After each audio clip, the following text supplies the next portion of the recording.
This video is brought to you by BetUS Sportsbook and Casino. Hey,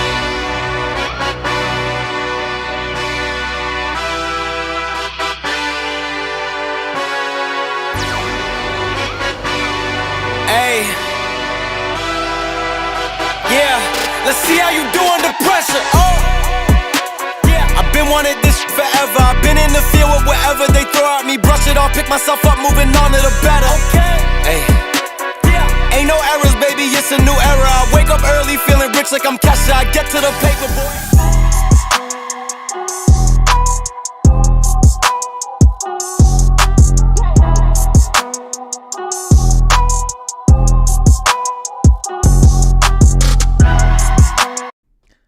Yo, what is going on, ladies and gentlemen?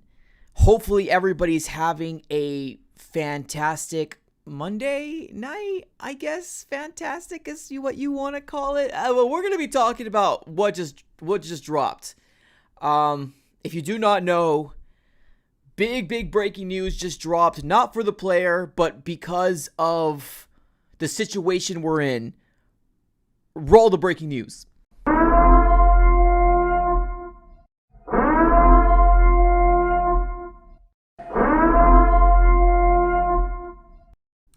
Ladies and gentlemen, here we are. Such an interesting situation that we're finding ourselves in right now. If you do not know, the Arizona Cardinals ended up trading away Cameron Thomas for a 7th round pick, ladies and gentlemen. And right now, I think I'm just trying to make sense of the whole situation that's currently going on. I'm already seeing people in the chat here says I'm not happy. You're not alone. You're not alone. It's not so much that I'm not happy. It's just that I'm confused. It doesn't make sense to me. Let alone because the Arizona Cardinals pass rushing depth is not good. It's not good at all. It's actually bad. It's actually really bad.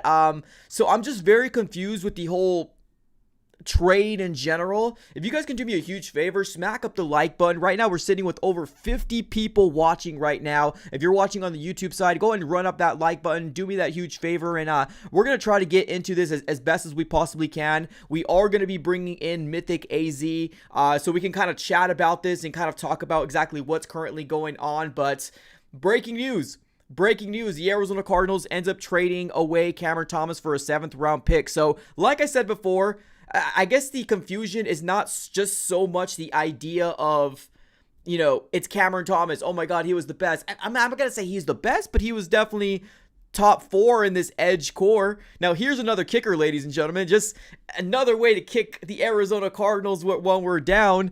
Ian Rappaport came out and said this. Ian Rappaport said, he retweeted it, and he said, with depth at offensive line, the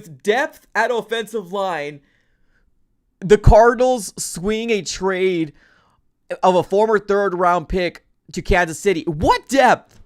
What's depth? We got no depth. That's why we were all freaking out at BJ Ojolari. That's why we were all freaking out because Cameron Thomas. I'm sorry. I can't even think. Darius Robinson, right? We don't have depth. Where? Victor Dimukeje? Is that what we're talking about? Now, granted, yes, we do have a rookie that I'm really excited about too. I like Cameron Thomas. I think he showed really good promise.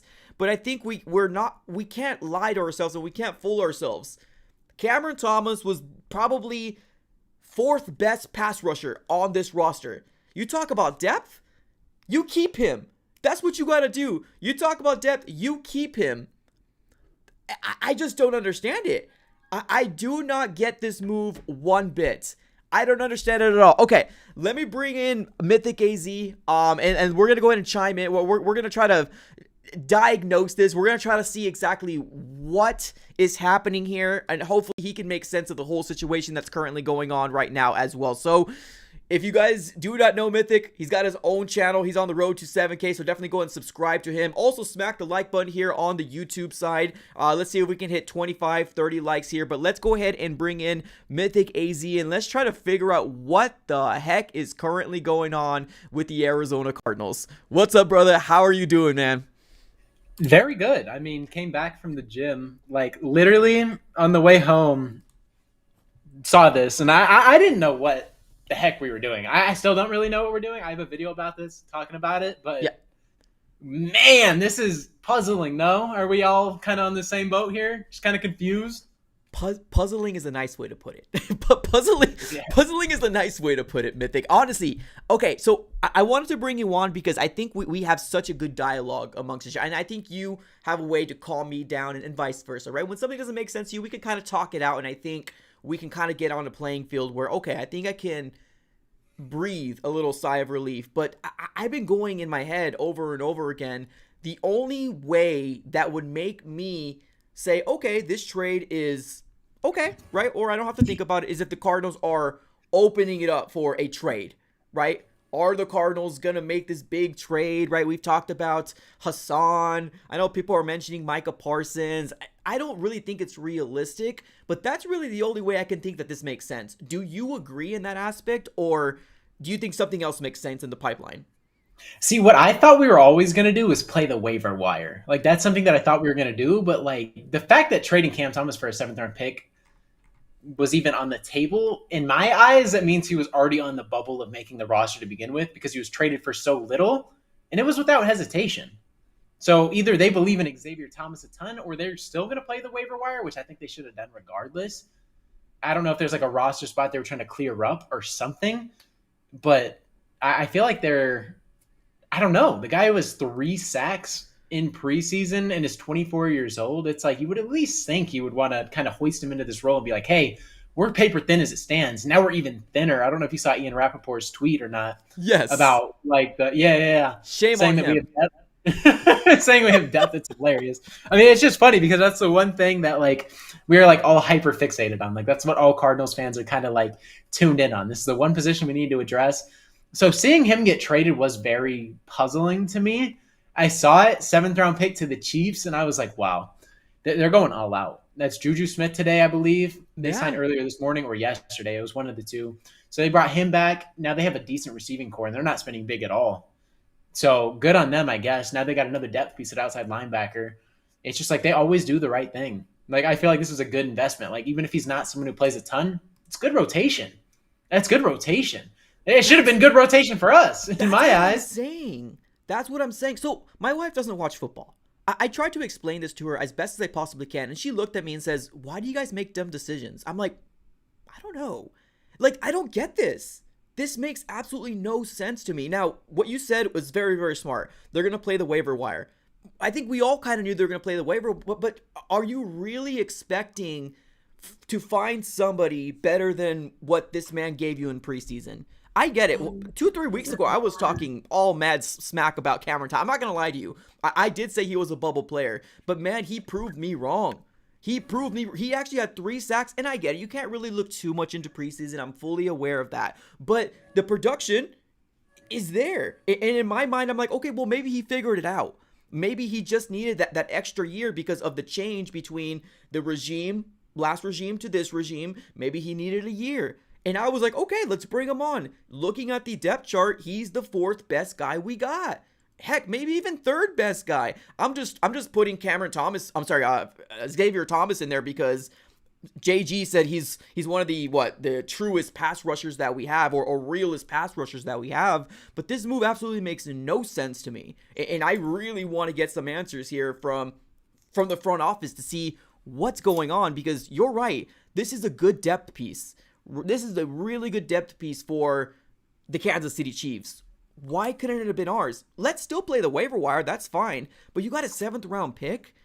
What is that going to equate to? Like, even if Cameron Thomas gets you 1 or 2 sacks, that's better than a 7th-round pick. Do you agree with that? I mean, it's tough to call. But, I mean, the thing is that what I'm trying to buy into is we saw Monty Austin trade Isaiah Simmons for a 7th-round pick, and it looks smart. So maybe it's like a system fit where it's like, okay, he allocated pressure on 10%, got 3 sacks. Like that's good production against the twos, the threes.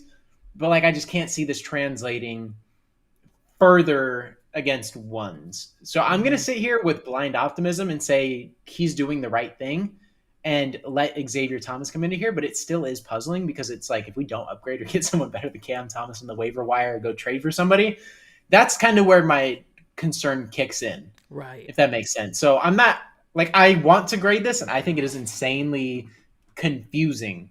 Is a good word that we can all use. It is very confusing to sit here and watch Cam Thomas at a position that is super thin because at least safety Isaiah Simmons didn't have a position. He was a safety. We had Buda Baker, Jalen Right. Thompson, and we're kind of established there. That makes a little bit of sense. But it's like we watched our number one go down, and now we have Zaven Collins and Dennis Gardick, who aren't necessarily pure pass rushers. Dennis Gardick is probably the best on the team. And if Right. he's your best pass rusher on the team, that's a little concerning. So you'd at least rather have a guy who's been here for 3 seasons and is kind of had some familiarity with the system. Instead, we're going to go pick up somebody on waiver wires who's probably going to come in here with immediate impact because I can't see this position being untouched. I think we can all agree on that. This is going to get addressed at some point. There's going to be It one has person to. brought in. There's going to be one person brought in, whether it's via trade, waiver wire, like whatever it is, someone will be signed and brought in. I don't know what Monty's hearing, if there's like rumblings or something, or if there's a trade, like you said. I know you said this when I tuned in and asked for an invite. Micah Parsons, Hassan Reddick, I've seen those names floated. I just don't see those making sense. Right. I know CeeDee Lamb just got paid, but I can't imagine them parting with Micah Parsons. I think they'd rather just rock with what they have and then try to get an extension done if they let Dak Prescott walk. I think it'd be stupid to let Micah Parsons go. It's hard to find elite edge rushers, and that's kind of what True. he's been for Dallas. I can't see him parting ways with it. So it's like neither of them make sense to me for different reasons. Hassan Reddick wants an F ton of money. He's 29 years old, about to hit 30 if he's not there already. I'm good on that. It just seems like a lot of controversy and drama that we don't want to partake in. It just doesn't fit what we're doing right now. So I don't know. So I Yeah. thought I understand not wanting to rock with what we have because it's not great even if you have Cam Thomas here. But what is the move? Like, where do we Right. go from here? And I think that's the puzzling part, right? And I'm stealing your word, puzzling. I really like that. Honestly, Yeah. it's true because it is. It's really confusing because we're not in an uproar because, oh my God, Cameron Thomas is the next best thing since Swish. No, that's not what this is about. This is about a position that's already thin to the point of we've had multiple talks and multiple media outlets, and obviously the local radio station has identified that the weakest point of the Arizona Cardinals is the edge. Everybody in the NFC West already identifies that the edge position is the weakest position of the Arizona Cardinals. And after BJ Ojolari went down, it almost kind of seemed like, okay, crickets, right? But we gave some wiggle room to Monty, and we're like, okay, well, we got to follow the process. But I mean, at some point, you got to take some sort of swings. I'm not saying Micah Parsons. I'm not even saying Hassan Reddick. But, like, we're not doing anything. And now this move, it's more confusing to me then it would to make sense. Now, like we said before, if something happens tomorrow, then man, I will shut my mouth. But as of right now, the only really thing that I truly like from Monty Austin-Ford is his drafts. I don't feel like we've gotten any value back from anything, honestly. We traded Rondo Moore for Desmond. Ritter. And then we traded Isaiah Simmons for a seventh. I guess if you want to call that positional fit, I mean, you can call it the way it is. We didn't get much value back. And now this one, if he gives the Chiefs 3 or 4 sacks in the same line as Jones, this guy can be very productive if he doesn't have to be the big dog there, right? Because he's going to be opposite side of, what was that guy, Garloftis, or they got a young edge rusher over there. Karlaftis. There you go, him. Yeah.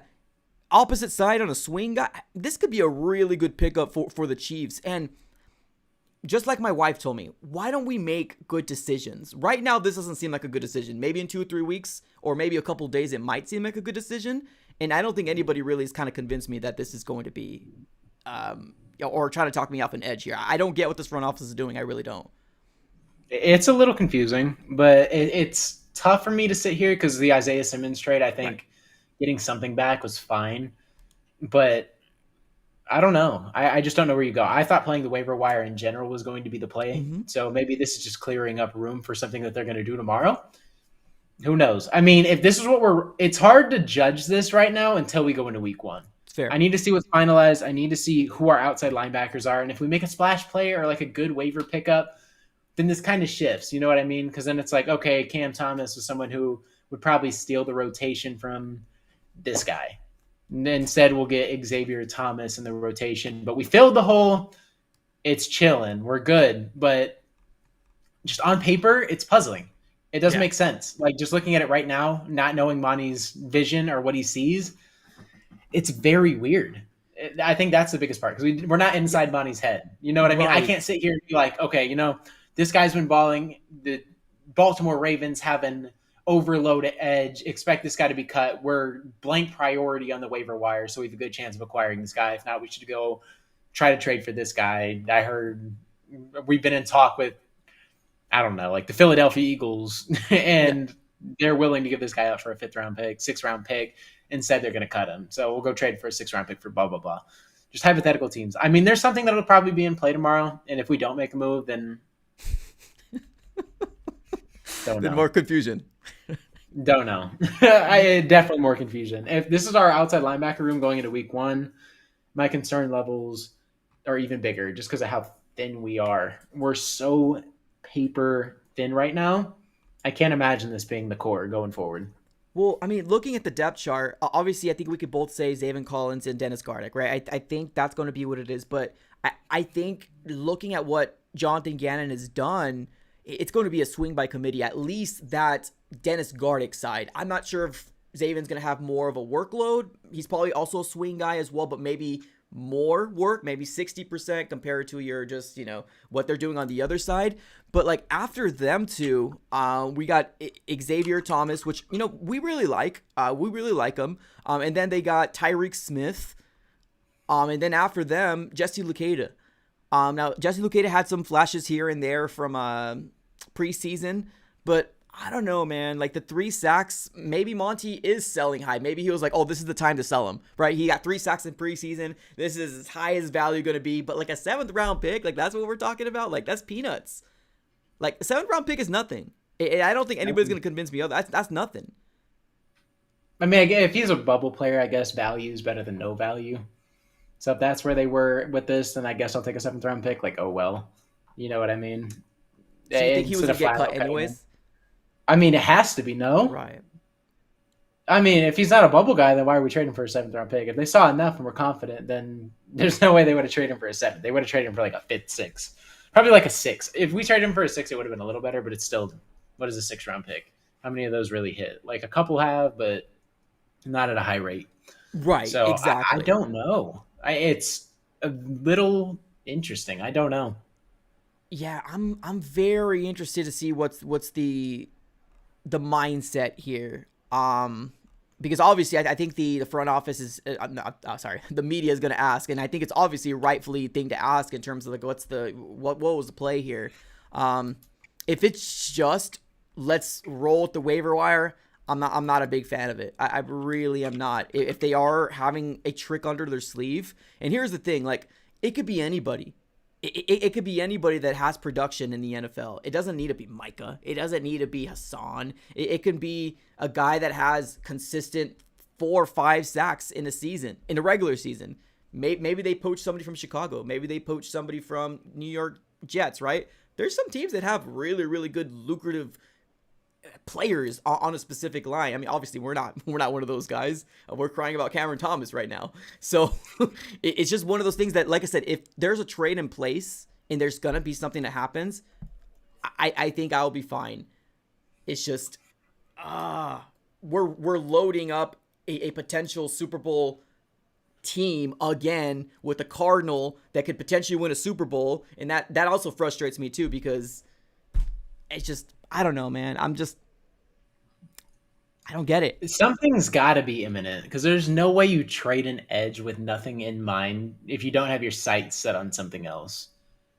Like, there's just no chance. And if that's the case, then I will be a little concerned. But I think Monty is going to make a move. Like, you have to, right? Like, there's no way you just continually get thin. That's like willingly getting worse. There's no way you just willingly get worse and thinner and thinner and thinner. Well, let's go over here to Thunder. Thunder says Monty must be making room for someone. Also, another kind pick gone. Yeah. Another kind pick on. That's what I said in my video. I literally just posted that, and I was like, "How many active people are Steve Keim like players? Kyler Murray. Kyler, Who else? Buddha. Is there anybody else? Let me know in the chat. Buddha's not a Keim guy, is he? Yeah, Is he? yeah. When was Buddha drafted? He was with 2013. BA got him. Oh yeah, huh? Was it 2013 that Buddha was drafted? I know it was a second round pick. But yeah, Keim's been Yeah. with us since 11, I believe, if I'm not mistaken. Or no, did I say 13? I'm thinking Tyrann Mathieu. Holy Yeah, crap. yeah. You're thinking of Tyrann. Buddha was what, 16 then? Yeah, so Buddha's also a Keim guy. Yeah. Okay, so Buddha and Kyler that I can recall. Connor. Because last year, that's a signing though. True. Oh, you're talking about draft pick. Gotcha. Draft picks. Gotcha. Or people used from draft picks in trades. Like Yeah, they got either plucked away. or. A lot of them are gone. Yeah, I completely forgot Buddha was drafted 16, 17. Damn, I don't remember. The year He you're was talking drafted about the year, sometime right? there. Yeah. Yeah, I think it was like 2017 or 16. It might have been 16. He sat there and went to the Pro Bowl his rookie year for Oh. special teams. Trey McBride is also a Keim pick. Appreciate you, Thor, reminding me. Yeah, how did I forget? Yeah. He's also a Keim pick. Yeah. Wow, I'm bad for that. No, you're good. Trey McBride. Dude, Trey McBride, our mind definitely. is mush right now, bro. I don't blame you. Zaven Yeah, is a Keim guy. Zaven's a Keim guy. Not many of them. There's not many. You could probably count all of them with two hands, maybe even one Yeah, hand. maybe one, maybe those five. It's not much. It just shows that Steve Keim was not good at his job Yeah. in Oh, terms yeah. of drafting. Well, I mean, yeah, that's definitely true. It's just what I'm trying to get my mind wrapped around is this move with the position that we're so thin in. That's really where my mind's going in terms of just like why, right? Why? Well, what's the move here? Because if there is, okay, well, let me ask you this: what is more realistic, Hassan or Micah? If you had to pick, Probably, if I had to pick who I have, Yep. like if I could have either one.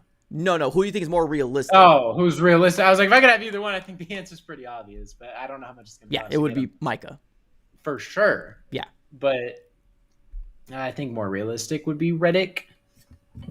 I don't see the realism on either of them, That's fair. if I'm being honest. Well, no, you're right. No, you're right because of what we've seen from Monty and this regime, right? We don't see these big flashy moves that they love to draft. They love to develop people. But like, I don't know, man. I'm trying to think of a player that's on another team that's didn't Chicago just traded somebody from the Seahawks not too long ago? It's probably about a week ago, but that's kind of an example of like a guy that I'm interested in.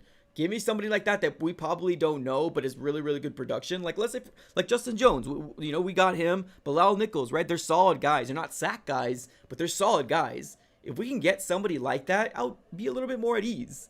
But Demikagi, I mean, Yeah. I mean, we let Calais Campbell go because we thought he was, or Keim thought he was past his prime and believed in Robert Kimdichie to come in here and fill that. oh, and don't even be say that. Man. I productive. forgot about. So, I forgot about mean, Kimdichie. And then we watched Calais Campbell go to Jacksonville and have an all-pro year for like 3 years straight. Here's the thing. Or at least he had an all-pro year after one. So I don't know. So you're saying you don't think Hassan is realistic because I guess let me dive a little deeper into it. Do you think it's because of I'll explain it. Yeah, if you want to. All right. So like the thing with Hassan Reddick, are we in a position where we want to pay a 30-year-old $30 million a year? And let's just say he gives us one good year, right? And then that contract kind of just looks worse and worse and worse because you're probably going to be paying him more as time goes on. You're probably going to give him a 3-year multi-deal, paying him up till he's 32 years old. I just don't think timeline-wise it fits. Allocating that much money in this year doesn't really make a ton of sense to me because we're going to open so much money with a lot of contract questions. Because if we pay Hassan Reddick $30 million, then Budda Baker coming back is going to be tough.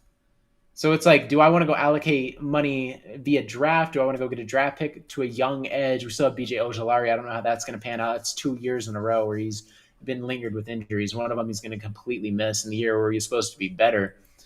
So it's just hard for me to come into terms with that. And then James Conner's up for an extension next year. He's going to be a free agent.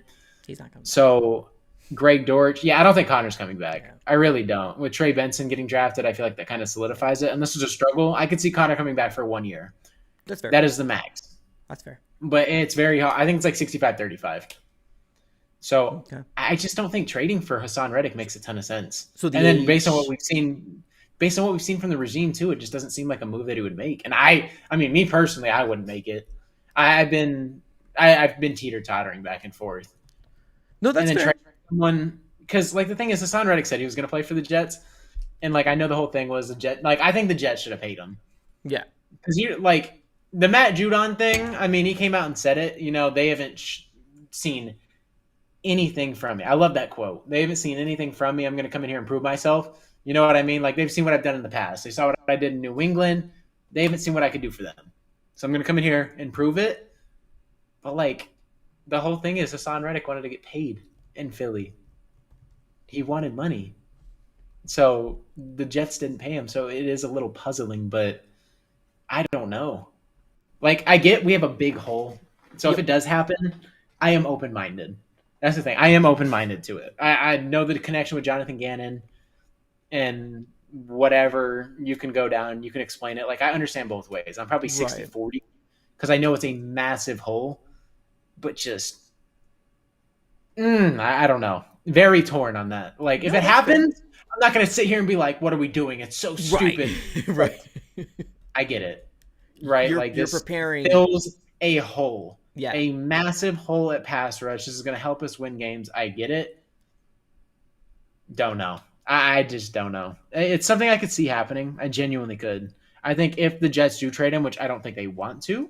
Yeah. But I mean, let's just say he's like, hey, cool. I'll just keep losing millions of dollars. Don't care. I think that'd be dumb. If I'm being honest, he's probably millions of dollars in the slumps right now as it stands. I don't know how much you lose or not attending, but he hasn't attended at all. He's been doing side quests in Japan, dressing up as cosplaying and doing whatever, just anything not football related, right? He's just losing millions. He's like, I got millions to lose. It's okay. I don't need that. Well, I wanted to take a look. I would understand it. I wanted to take a look at the highest paid. So the highest paid edge rusher right now is Nick Bosa. I think we all know that. He gets paid up to $34 million. After him, Josh Allen from the Jags. He's at 20.2, and then Brian Burns at 28.2. I'm sorry. 28.2, and then Burns 28.2, and then also TJ Watt 28.2. So right now, Hassan Reddick, just looking at obviously just these third parties and what he's getting paid, I think his average salary right now is $15 million a year. He probably want 26 to 28. 26, 28. Being that would you be willing to pay him that? I mean, the number I heard was 28. I don't know if that's realistic or anything, but would you pay him 28 over 3? It looks to be market for some of these guys that can do it.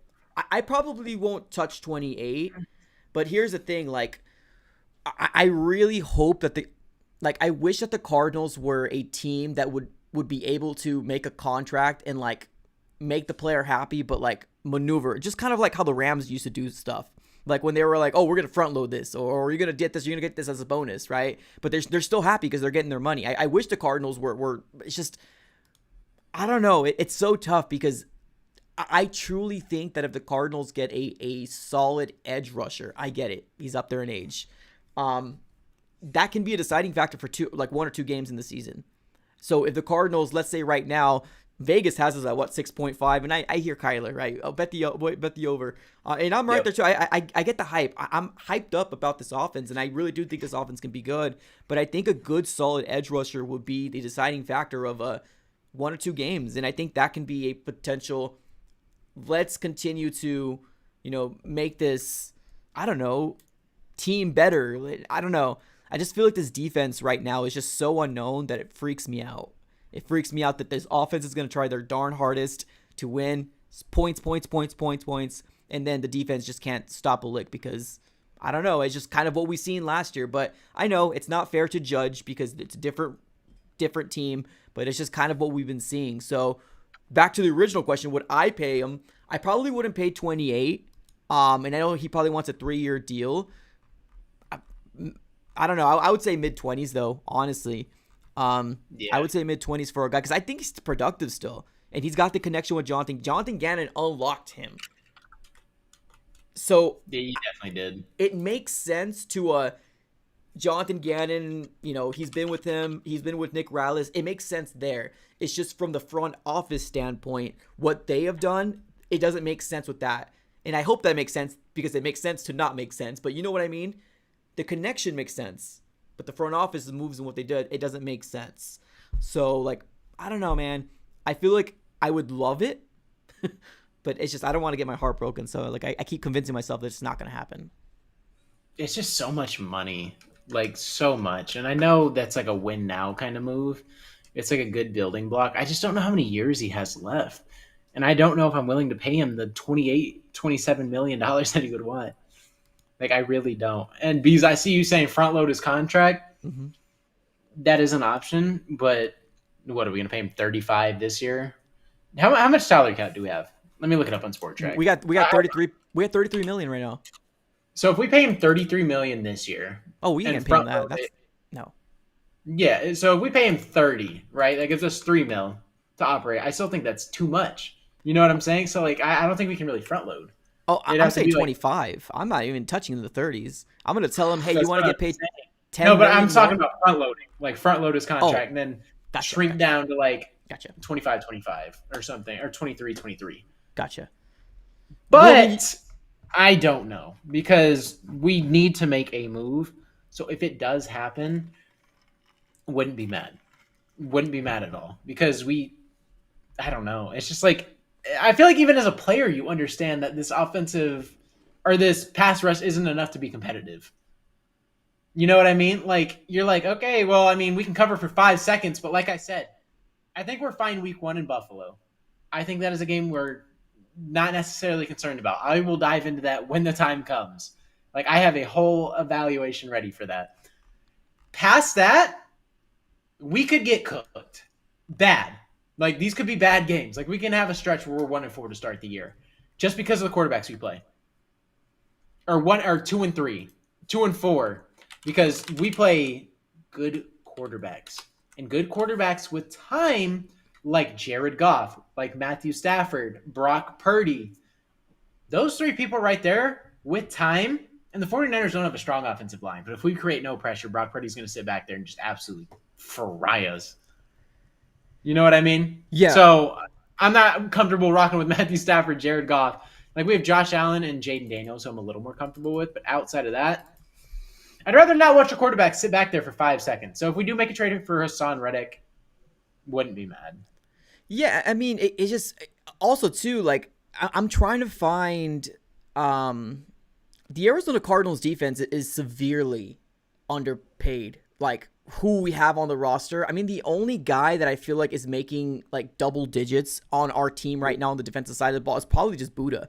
Like if I'm going to be serious, like 6, 7. Buddha right now is now keep on. We're going based off of these third parties right now. I'm on over the cap, so he's getting paid 14.2, and he doesn't have a guaranteed salary. So next year we have to decide if he's going to come back. But after him, the only guy that's getting paid, it's Jalen Thompson. It's 8.3. Nobody's getting paid in the double digits in this defense. Kazir White is getting paid $5 million. Like this defense is severely underpaid, and there's a reason. There's a reason why or everybody out there is saying the weakest points is obviously the Cardinals pass rush. But I mean, like obviously you don't have to pay everybody. We're going through a young movement for a reason. But like he's the highest paid defensive player is Budda Baker. And of course, the only one over him is Kyler, because Kyler is a quarterback and he's got that big contract. But plus million every time. Yeah, Kyler, Buddha, Jalen, James Conner, and guess what? James Conner's getting paid 4.2 in a base salary.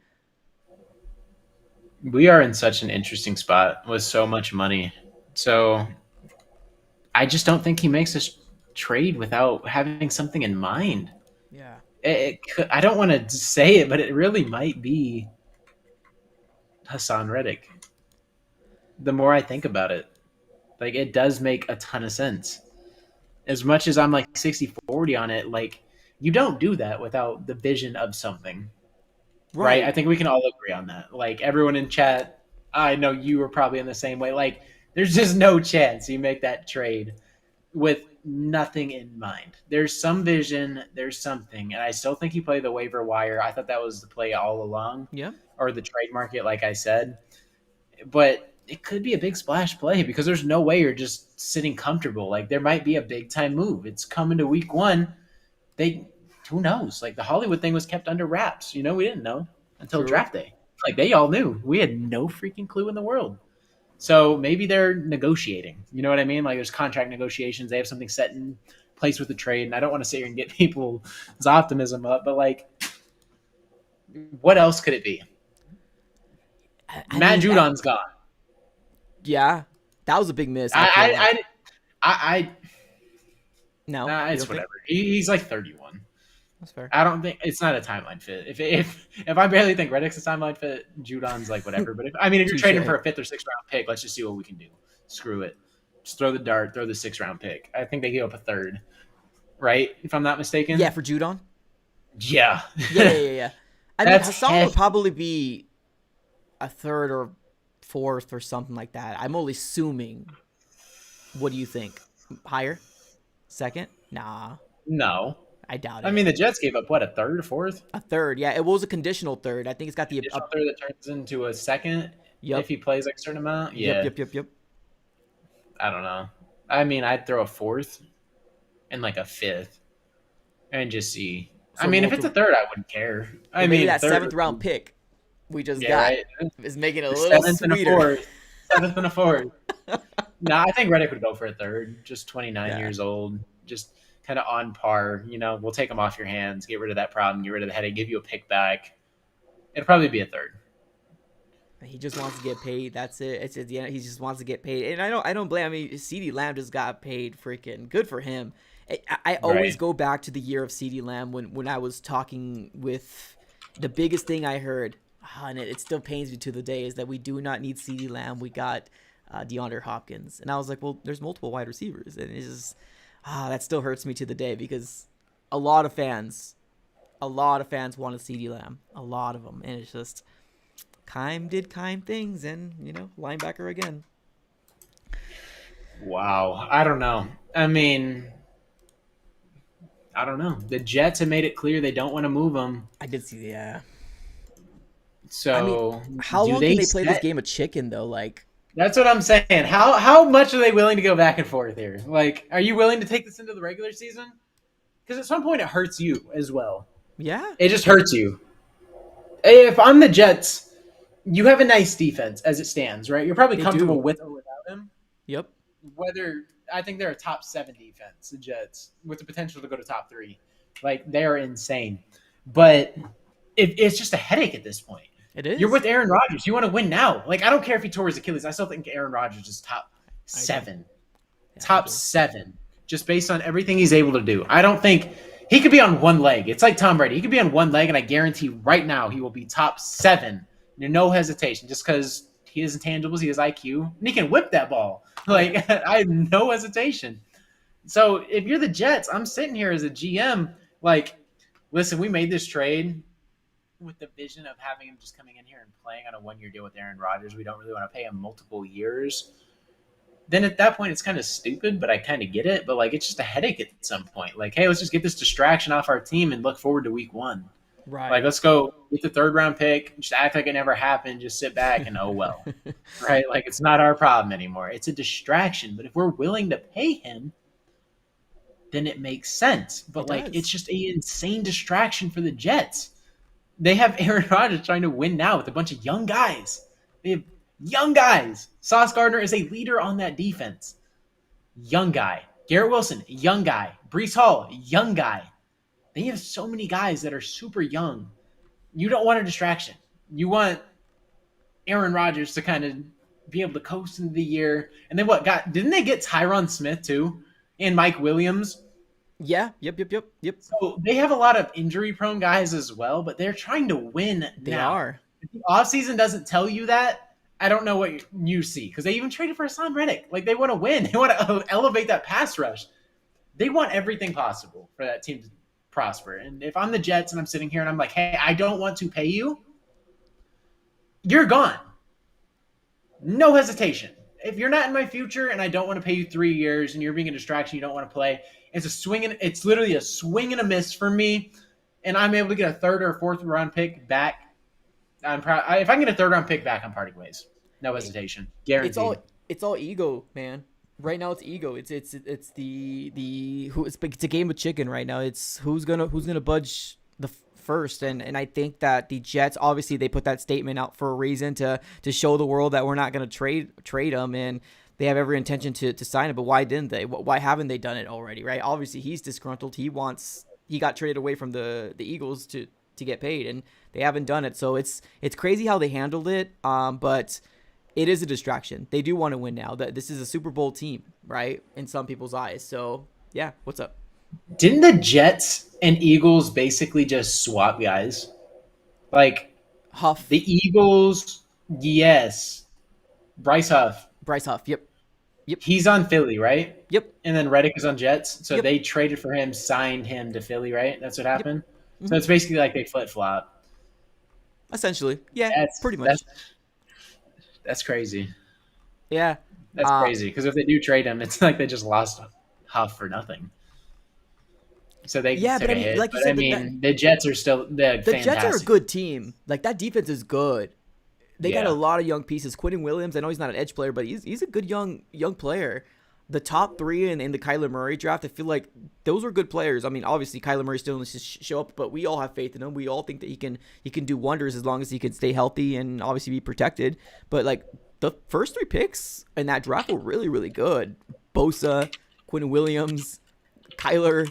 Now New York is now starting to see who Daniel Jones is. I don't know why it took them so dang long because he's pooped. I still get bashed. I still get bashed. Yeah. First saying Daniel Jones isn't good. I made 2 videos. I made like a Madden rating. I said he's the worst quarterback in the league. Yeah. And then I talked about him in like the Malik Neighbors thing, and I was like, Malik Neighbors is going to get held back by Daniel Jones. And Giants fans are like, oh, I'd rather have him over Kyler. I'm like, you don't even believe that. Like, you genuinely don't believe that. If you believe that, stop evaluating football. And I'm not saying I'm the freaking best, but like, what the heck? Daniel Jones. There was a lot of people, a lot of Giants fans.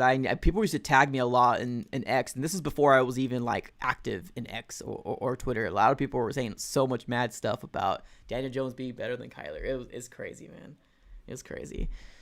But yeah, continue to talk about this. I think it makes sense if the Cardinals do, for the standpoint of the connection between JG and Reddick. I get he's 29. He's going to be 30 sometime this year during the season.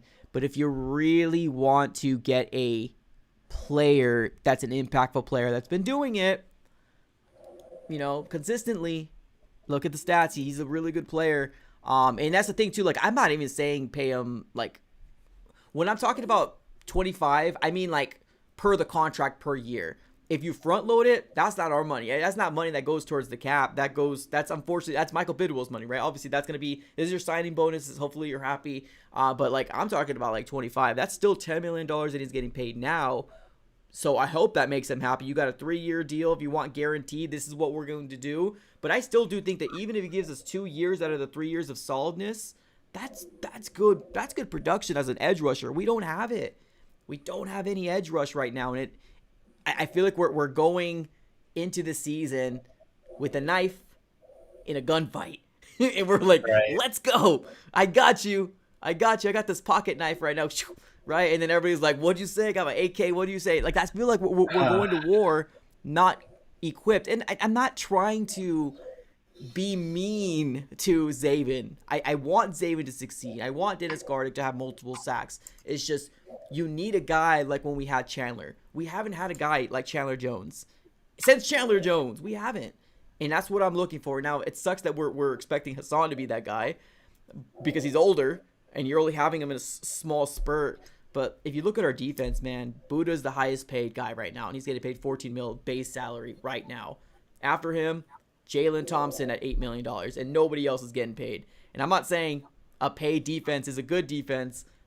but you gotta pay talent somehow, somewhere. I mean, I don't know. I get it's year 2, but I do also want to win for Kyler. Kyler says Super Bowl all the time, although we believe is not realistic. Kyler wants to win. He's a winner. Yeah. So, I mean, that's just what it is. Dude has won since high school. Like, I know he says that, and no matter how you stand on that, no matter how you feel about him, the dude wins. You can't dispute it. You really can't. I mean, he came to this organization, made us better in 1 year. Yeah. Better than what we had. I mean, it might not have been the most consistent play 24/7, and there have been ups and downs, but the dude wins. You don't want to, I guess, man, now I'm kind of buying into the Reddick trade a little more. I think you're convincing. Impact. Yeah, the impact, exactly. I mean, just look But at like this. it just shows your locker room as well. And I think B said this too in chat, but like you're a winner, you want to win. We saw Buddha's passionate speech. Like we just saw all this, right? Like there's frustration building. Like, do we want to go make a move right now to go contend a little bit with Hassan Reddick? Is that even possible? I don't know. I think like, it is. I mean, think we're it's past got to rusher. be at least possible. I mean, the Jets are probably at that point where they're kind of sick of it. I mean, if they weren't sick of it, they'd pay him at least like a 1-year extension. Like, hey, we'll give you, we'll up your contract this year, 10 million, boost it to 25, and give you another year of 25 or something. Like, there's some resolution that would have been found. So I think there's some frustration built up on both sides. But man, I'm kind of buying in a little more. Just because like you want to show Kyler, you want to show Buddha, you want to show these young guys like, hey, we're here to build culture. Yep. We're here to build something. So I'm like 50-50. Like I really am. 4 out of the 7 years of Hassan Reddick's career is double-digit sacks. The first 3 years, obviously with Kyler Murray, with the Arizona Cardinals, we didn't know how to use them. But when the last year with the Cardinals, 12.5, with the Panthers, 11, Eagles 16, the last year with the Eagles 11. We're talking about a guy that's producing. And even if we don't, like, if we were fringe or get knocked out in game 1 of the playoffs, we got a guy next year. We got him. We can still address it in the draft. I'm not saying don't address it because it's still going to be a big need 2 or 3 years down the road. Address it. It's a big need, but like it does show the locker room. It does show the ability of, hey, we are trying to win, right? But right now, I'm seeing a lot of comments, man. A lot of people are not automatically, but they're now starting to question what they're doing in terms of this front office. And I'm not trying to dissuade them, like do you like it's gonna work, but like eventually you gotta pay people. You gotta pay people eventually. Yeah. It's just I don't know, man. It's a tough situation that we're in right now. I'm not going to discredit it until we see what happens going into week 1. I think it's the biggest thing is we got to see what happens. If this is how it looks week 1, that's kind of when the flags come up. You know what I mean? You can't just keep rolling with garbage because that's what it is right now in my eyes. It's not garbage, but it's like it is a bottom 28 pass rush, right? Like it's somewhere 28 to 32. Unless Dennis Gardeck comes out here and just has the career year that is 14 sacks. Like, are we seeing Gardeck explode? And Zaven Collins develops pass rush moves all of a sudden and isn't just a edge setter and a good run defender. Like, are we really going to see that? I don't know. I highly doubt it. I'd say there's a 95% chance that doesn't happen. I mean, there's a chance for everything. So, not saying it doesn't happen, but I mean... The only other thing I can think of is that Jonathan Gannon is very, very confident in the interior players that we have. Your Justin Jones, your Bilal Nichols, and then obviously when Darius Robinson comes in, not the nose tackle guys, but obviously the guys that play towards the ends. I don't know, man. It's interesting. It's definitely going to be obviously a storyline to follow because a lot of Cardinal fans are kind of feeling what we're feeling right now. Confused. Yeah. A lot of questions. Hoping that we wake up to breaking news tomorrow. I just feel like with what we've seen from this regime, I don't want to hold my breath, but I also do want to live in a world where hopefully Monty can do us a solid. And it doesn't need to be Hassan, man. It doesn't need to be. Just give us somebody that's consistent. They know who they're looking for. We'll see. This move doesn't make sense. I trust him. Yeah. I trust him. I'm blindly trusting him right now because I don't see the vision. But there's got to be something. He has his eyes on something. There's no way he doesn't. I refuse to believe this move gets made. And it's not even like the most insane move, but it's just like getting thinner at a thin position doesn't make a ton of sense. You know what I'm saying? Yeah. You don't just willingly get worse if you don't have your eyes on something or know something. I hope we don't hear Monty say, "Oh yeah, we got the 4th pick in waiver wire." It'll just that's almost something like Kaim used to say all the time. You always try to buy the idea, and yes, you can get some gems. I mean that's a fact. You can get gems. It's just who would be better than the guy you got rid of for a 7th round pick? That's the big question. And of course, that's going to be a big storyline we're going to be following very, very closely moving forward. So, all right. We're going to be closing up shop. We're already past the 10 p.m. mark by leaps and bounds. Any last things that you want to talk about before we're going to be closing up shop? I think that's it for me, man. I mean, we're going to be active tomorrow. 53-man roster's finalized tomorrow, right? Yep. So expect videos for both of us. If you guys want to see the initial reactions to that, if anything pops off, we'll probably both have videos discussing that. If there's breaking news, I'm sure we'll go live at some point tomorrow. So 100%. We'll be on it.